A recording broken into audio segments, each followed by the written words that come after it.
Week 12 of the season, Mississippi State Athletic Director John Cohn is not happy. I assume he contacted the SEC office over the officiating in Saturday's game. There were multiple complaints by Mississippi State fans that the calls were against them in favor of Alabama. Maybe it tipped the balance of the game. Even John Hayes tweeted about it, so we'll find out during one of our, just the facts, ma'am.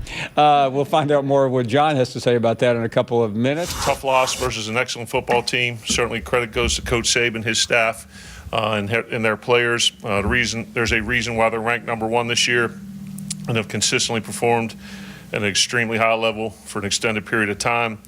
We knew the margin of error would be incredibly small going into the game. We needed to win the explosive play battle, the turnover battle, and play great situational football. We didn't. We only had 3 offensive explosives. We limited them and met our goal there, but didn't win it as a team. We were 2-1 on the turnover ratio, so we did win that.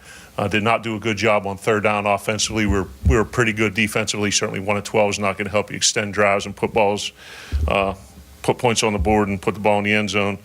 And then, red zone, we were 0-1 offensively and 3 for 4 touchdowns allowed defensively. And then another indicator we look at is a penalty margin. We had 7 for 50, and they were says 0 penalties for 0 yards. They had 1 on a kick out of bounds, but that kind of takes care of itself. Certainly we had a lack of precision and execution in all those areas, performance indicators across the board, and that wasn't good enough to beat a team of Alabama's caliber. Defensively, I thought we fought our tails off, did our best, and Coach Hoop likes to use the term to defend every blade of grass. Thought we settled in after the first 2 drives, gave up roughly 150 yards and 3 points in the second half. And, I think that's indicative of the type of defense that we've been playing throughout the season, particularly against a team that was averaging over 50 points and, close to 600 yards a game. And I think I was most proud of our guys in that last series on the goal line stand with the game really decided at that point. I thought our kids showed a tremendous amount of pride and fight, to come out of there and hold them out of the end zone on that last drive. Offensively, it was obviously an inconsistent performance coming off 2 of our best games of the season. First and foremost, it's my job to make sure that we're putting players in position to be successful with the game plan and the calls. And secondly, across the board, I don't think there's any position group who is pleased with our performance against a defense of that caliber. Special teams, I think we saw improvement in our punting and our punt coverage. We were definitely more consistent in that area. And obviously the missed field goal there at the end of the half and the fumble punt, which led to points, were momentum-changing plays, once again, against a team of that caliber that aren't going to help you win the game. I think we should also use that game as a motivation for our entire program, players and coaches, of what we're chasing and what we're trying to become. And when I use the term standard right now, they are the standard, and that's who we're chasing. We were not as consistent as we've been in the past, especially up front in our pass protection. And what we needed to be. I didn't think that was our best performance overall as a group. We couldn't get anything going in the run game, and they made us one-dimensional, and that was evident. But still, with all this, our grit, our toughness, our continue to fight and get back up, got us back in the game with a chance to win it with 1 stop. And so with that, I'm thankful for their fight and they're continuing to compete. We are seeing some improvements. We are. And I'm very proud to see some progress that's being made and to see the fight that these guys are continuing to give. We got a tough road test. It'll be our first true road game since September 22nd. So getting back out on the road, we got a tough opponent. Mississippi State, Coach Moorhead has done a great job there. They got a lot of returning starters. Matter of fact, the majority of their team is returning. The defense is as good as advertised, number 1 in the SEC. It's the fastest overall defense that we've seen. Extremely aggressive. They are very pressure oriented, and you can tell that by the number of turnovers that they've created. Offensively, led by senior quarterback Nick Fitzgerald, which has done a great job for him. Leads the SEC, all-time rushing quarterback leader in the SEC. A lot of his runs are off RPOs, and they're downhill. A lot of power, a lot of counter with him. but he's very efficient, and when he has to throw the football, he's very effective. And does some really good things there. They do a good job of protecting the football. So we've got our work cut out for us, and guys were back in here last night, and coming back to work, and that's always encouraging to watch these guys come back in here and get ready to get back out on that field. From just a run game standpoint, when you're able to run your quarterback, you really create an extra gap there when you do that. He's big, he's physical, he's downhill, and he's got really, really good speed as well. So we've got to do a good job of tackling and being gap sound in everything we do. And again, there's always a throw off of it, whether it's a throw in the flat or a vertical throw. He's really, we say he's really patient as he gets into his run game.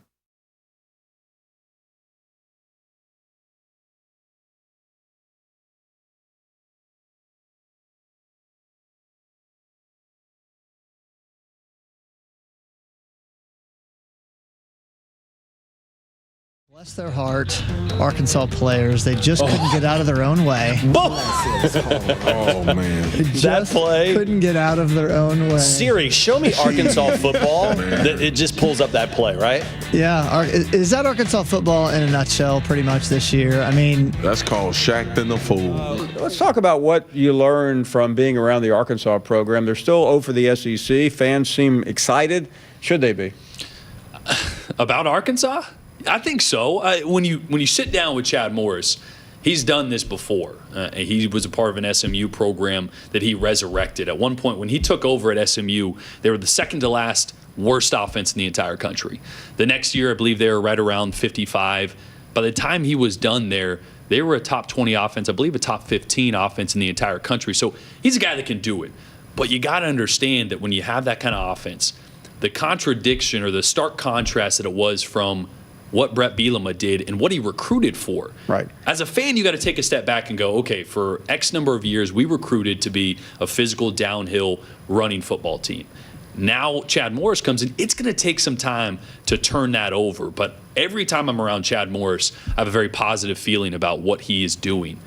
I think he's a guy that relates to players. I think he's a guy that motivates players, and guys want to play for him. Now, you can toss that out the window if you don't win games, obviously.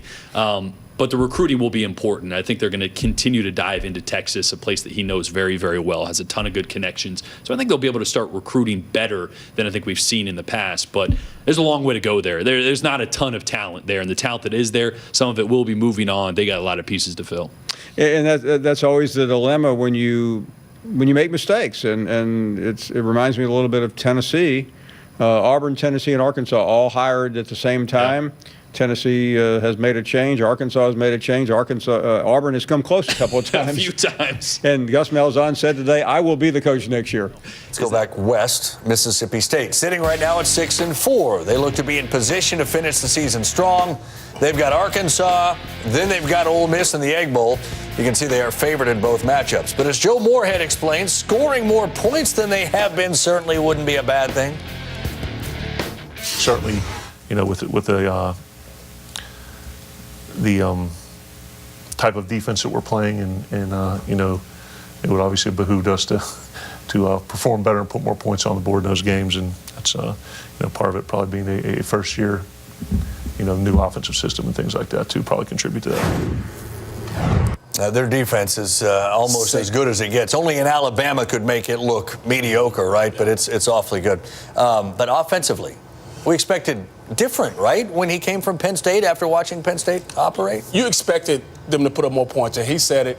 Coming from Penn State, where they were averaging 30 points a game every single game they stepped out. He had Trace McSorley, who he had for a couple of years. Now you bring in Nick Fitzgerald, and he's almost like a freshman in this type of system because he's still learning how to play the way he wants him to play. We talked to Coach Moorhead, and he said, we're still working fundamentals with Nick Fitzgerald. So obviously that's going to hurt you as far as trying to learn this offense and try to be better as a team offensively. But right now, they struggle. To me, that's unacceptable, though. You have a quarterback that is one of the best that has played in the SEC from a standpoint of what he's able to do with his legs. He's played a ton of football in a system where Dan Mullen asks a lot of his quarterbacks. I understand coming out in the offense not being on the same page for the first 5-6 games, but where's the improvement? And there was a name you missed there, Saquon Barkley. Were we giving a little too much credit for that offense with Saquon Barkley? Now, I'm not saying that Moorhead can't get it done, but this was the year it was supposed to get done. Montez Sweat, Jeffrey Simmons, going to be gone. Your quarterback, Aris Williams, gone. And we haven't, it's just underachieved. Nobody expected 6-4. There were people that thought they could win the West. I was one of them to the West. Yeah. Arkansas now, who almost took LSU down last week and played tough. They've got 2 more shots at getting a conference win. They're at Mississippi State and they're at Missouri, but FPI does not like Woo Pig at all in these games. Yeah. As for head coach Chad Morris, he's finding some positives in the negatives. Our grit, our toughness, our continue to fight and get back up, got us back in the game with a chance to win it with one stop. And so with that, I'm thankful for their fight and they're continuing to compete. You and I look at each other there. 9% at Missouri? No love. That's what they're giving them, 9%. World beaters now, I guess. How about it? Missouri's turned it up on people. That's what it is. Look, nobody had a change in philosophy bigger than this one, right? Nobody. So how are they adapting relative to what you expected? I think it's right on par with what I expected. I mean, not only did they have a huge scheme change, and especially what they do on the offensive side of the ball, they didn't have much talent. Yeah. Let's be honest. This offense was recruited to run the football north and south. That's not what Chad Morris wants to do. To me, he's got an uphill battle. It's tough to recruit at Arkansas. He's got to find a quarterback. I don't think it's Ty Story for the long term. I think Connor Nolan's an option. Maybe. Yeah. But we'll see. They got a long way to go there at Arkansas. You talk about needing a quarterback. We just talked about Saquon Barkley. You got a guy in Rakeem Boyd. Who's a baller. Who actually played really well this year when There's he came pieces in. So they can build around. They have some guys in place already. There are. That is a massive change from where they were with Brett Bielema to Chad Morris. I mean, but they knew it. So you knew I that was going to expect happen. to see the ups and downs of what we saw. At times they compete, but 9%? That's low. That's low. Come on. They just lost to LSU by a touchdown. FPI's right more than it's wrong, but 9%. That's saying something about LSU? Maybe. All right. Either way. Fourth storyline. Oh, no, don't jump ahead. I'm sorry, I jumped. Can we just stay here then, since I messed it all up for you? I can't tell you that, but can we do that? Try yes, it. they say we can do this. Let's do that. My fault. Do you believe in this Mississippi State offense, right? In the first 4 SEC games, they averaged 9.5 points a game. Then they had a little bit of a burst. They had a little coming out party. They developed a passing game to complement Nick Fitzgerald and his running skills. Well, they faced Alabama last week, and Alabama will do that to anybody's offense. So we can't hold it against them necessarily, but I'm not sure whether that improvement I saw in that 2-game stretch was an aberration or that's really who they want to become.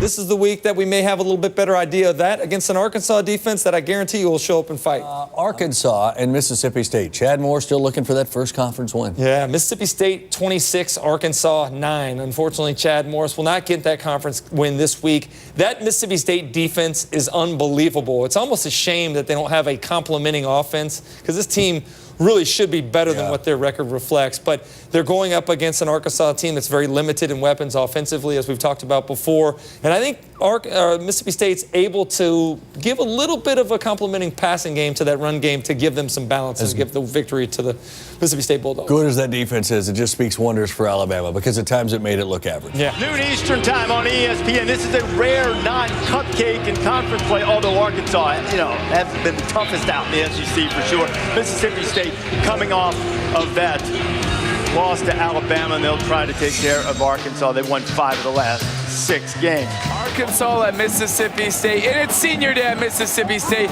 and they need to send out Nick Fitzgerald, one of the best quarterbacks in school history. They need to send him out the right way, but he got shut out last week. Better find a way to get some points because Arkansas is getting better every week, and they played LSU right to the wire last week. Okay, Mississippi State also in action today, and it will be senior day for Nick Fitzgerald and this team, and they are taking on Arkansas. The guys up here actually split in their thoughts on who's going to win this one, so we'll get to that later on in the show. You'll see who they're picking, and they're wearing some special uniforms today. Mississippi State is Adidas Statesman uniforms today in honor of MSU alum and World War II hero G.V. Sonny Montgomery. The look of the uniforms inspired by the C-17 airplane, also named for Montgomery, and that plane will do the flyover today before the game in Starkville. We will see live pictures there too later later on of Nick Fitzgerald being honored on Senior Day. Crazy to think that he will be playing in his final couple games here for Mississippi State. Nick Fitzgerald will play also at noon. He's playing against Arkansas. It's his Senior Day. We'll see how he goes out in style at home. Senior Day in Stark Vegas, Mississippi State taking on Arkansas. There is Ty Storey. Now, Chad Morris has been very candid, saying that for his quarterback-centric offense, any better quarterback play than the Hogs have gotten this year in year one under him. There's Rakeem Boyd. They've had injury issues in the backfield as well. My question with Mississippi State is, let's face it, it's been a little bit of a downer based on their expectations. Big game last week. Where will Nick Fitzgerald and Mississippi State be emotionally after last week's game against Alabama? Because Arkansas is looking for anything. You know what I mean? Yes, they are. Yeah, State's wearing some alternate uniforms, pay tribute to a war hero. That's why you see that there. It's Senior Day for Nick Fitzgerald. By the way, Kelly Bryant, who's already visited Arkansas, the former Clemson quarterback, is making his visit to Mississippi State as well as Joe Moorhead, perhaps seeing if he can get the former Clemson quarterback there. That game's coming up top of the hour. And we also have Arkansas and Mississippi State. That one on ESPN. Tim, Rakeem Boyd, pretty good against LSU last week. Listen, the record's not going to show it, but this Arkansas team is much improved. They played very well last week against LSU, and this is one of the reasons. Rakeem Boyd is one of the few playmakers, maybe one of two, that Arkansas has. And, he's got to make plays for them to have a chance offensively. They need to do some recruiting, get some more playmakers. Yeah, they're going against a really tough D-line and defense overall of Mississippi State. And Nick Fitzgerald in his final home game, it is his Senior Day. When you think about Fitzgerald, Marcus, and what he's gone through to come back from a gruesome injury in the Egg Bowl last year, I do think that we need to remember him, especially at Mississippi State. Yeah, he's done a tremendous job when you look at his overall resume. And look, we've known that Nick Fitzgerald is more of a running quarterback, but with that being said, he's had a tremendous career at Mississippi State.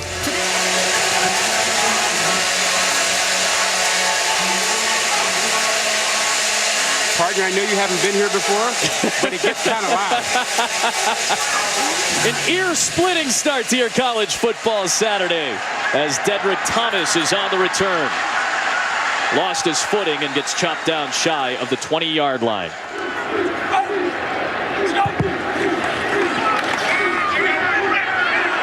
Looking downfield and incomplete with a couple of receivers in the area being chased by Dorian Gerald.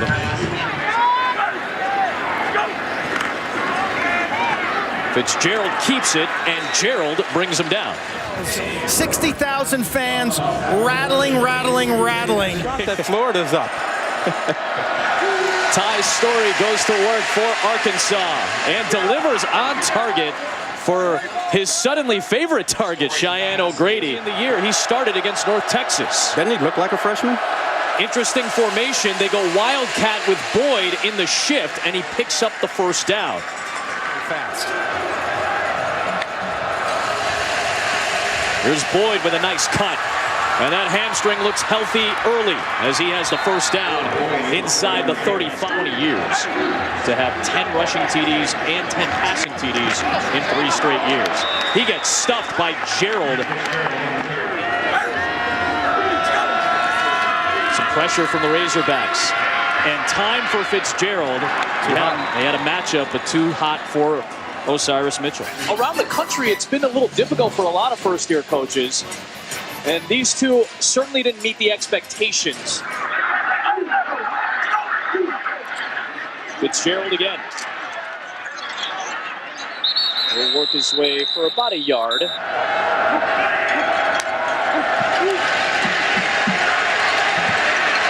Storey to the outside, and he's got Cheyenne O'Grady, who had those 2 touchdown grabs against LSU last week.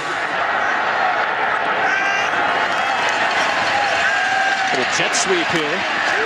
Deion Stewart will run for about 8 on first down. 10 at halftime.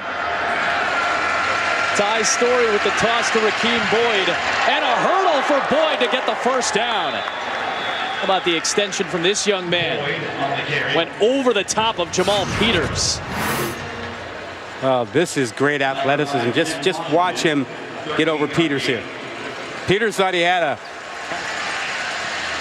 Story to the outside for Woods. And there goes the true freshman from Texas. Of our Aflac game fact. Aflac! I love the Duck. The last time Arkansas finished a season with only 2 wins, 1952. Otis Douglas was the head coach. Arkansas has this game and then Friday at Missouri left. If they lose today and on Friday, it'd be the first time they'd ever lost 10 games in a single season. Now, he was good in pregame from this hash. The hook with that left-legged kick. Hooks right in to put Arkansas on the board. Goes 2. Arkansas will get the ball to start the second half, and Nick Fitzgerald on his senior day has his Dogs in front. Here's Boyd. That's a good run for Rakeem Boyd. Out across the 40-yard line. Katrina. And moved to Houston and became a star running back in high school there.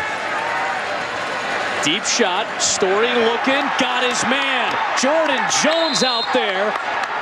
Beg your pardon, LaMichael Petway, 16 out there. A redshirt junior from Nashville, Arkansas with a 47-yard grab. Well, just what Q was talking about. When you get your shots, you got to make a play. Pretty good coverage, but this is Petway going up and getting the ball at its highest point. Play action. Wide open man. Touchdown, Deion Stewart.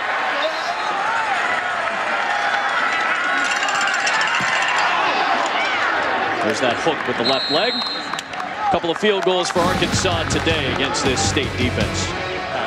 Correct. That's kind of the theme of this defense. Good strike to Petway. Yeah, they're going to rush just 3.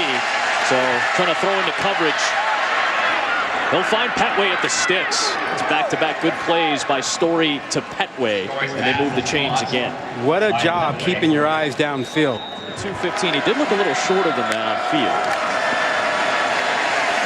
How about that hole for Whaley?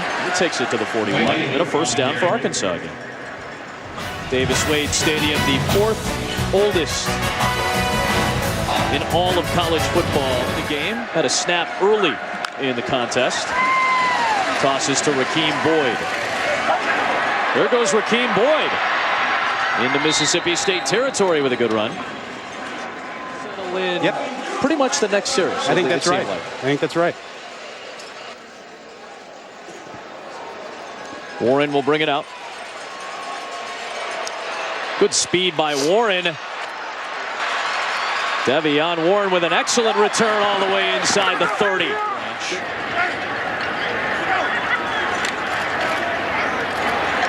Thompson on the move. In this recruiting class, one of the 3-star prospects. The crew was trying to test me to see how long I could actually pay attention to you when there's a dog on screen, and the answer was not very long. Right? Were you saying something? I'm sure it was intelligent. Coming up with Mark Jones, Dusty Dvorak, and Molly McGrath. For Rod Gilmore, Quint Kesnick, and the wonderful women and men of our crew. I don't have those moves. I'm Adam Amin. Let's go back to the studio and Adnan Virk. I think Jesse, and Joey are game. Mississippi State at home against Arkansas. Senior day for Nick Fitzgerald. What a career he has had. And in his finale, he had himself a memorable day as he runs one in. Look at all the roses flying. Well, that's what he does. Obviously, when he has a big day, this offense has a big day. More Fitzgerald? I thought you were saying what he does is throw roses. Look at that little good-looking pass there. Give a guy wide open in the secondary. Today, the theme was let's catch the football as receivers, something they haven't done consistently all year long. More Fitz. Steps back, throws again. That's Keith Mixon. More roses are flying because they did the flowers on. Yeah. Yeah, okay. Yeah. Well, yeah. My daughter was in Beauty and the Beast earlier in the day, so I saw a lot of roses there, too. Yeah. Oh, yeah. Nice. A lot of roses going on. That was Osiris Mitchell, 38-6, and then Fitz again. Fires, throws one more time. Austin Williams, 5 touchdowns on the day for Nicky Fitz. He's counting them. It's a good look. Oh, nice. Throw it down. Throw it down. Mississippi State's now won 7 straight against the Razorbacks, who now have to beat Missouri next week to get a single conference win in year number 1 under Chad Morris. But Chad Morris is not who you're going to hear from first. Let's go to Joe Moorhead.